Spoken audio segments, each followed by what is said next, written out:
মারে আমাকে একটা রুটি দে, আমার খুব খিদা লাগছে মা। পেটটা ছিদ্র হয়ে যাইতেছে। সারাক্ষণ শুধু খাই খাই, মাঠে লাঙল নিয়ে যা, না গেলে আজ কোনো খাওয়া নাই, বুঝলি? হতে পারি আমি সৎ ছেলে, তাই বলে কি আমি মানুষ না? সারাক্ষণ পরিশ্রম করি, তবুও মা আমাকে একটুও ভালোবাসে না। আমার মা বেঁচে থাকলে আজ এমন হতো না। আমি এত কষ্ট করতাম না।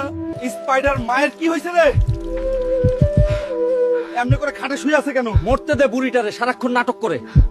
ডাক্তার জলদি আসেন, মায়ের কি যেন হয়েছে, শুয়ে আছে, নড়তেও পারতেছে না। দয়া করে জলদি আসেন ডাক্তার। তোমার মায়ের দুইটা কিডনি পুরোপুরি ড্যামেজ হয়ে গেছে। বাঁচাতে চাইলে জরুরি ভাবে দুইটা কিডনি লাগবে এখনই। দেখ ভাই, আমাকে এইসব ঝামেলার মধ্যে ডাকিস না, আমি এইসব পারবো না। ডাক্তার তুমি আমার দুইটা কিডনি নিয়ে নাও, শুধু আমার মাকে বাঁচাও প্লিজ ডাক্তার। ডাক্তার, হালকের কি হয়েছে? এমন ভাবে শুয়ে আছে কেন? হাল্ক আপনাকে কিডনি দিয়ে মারা গেছে। আমি তোকে রুটি দেই নাই রে হাল্ক, তুই আমাকে মরতে দিতি। তুই কেন এমনটা করলি?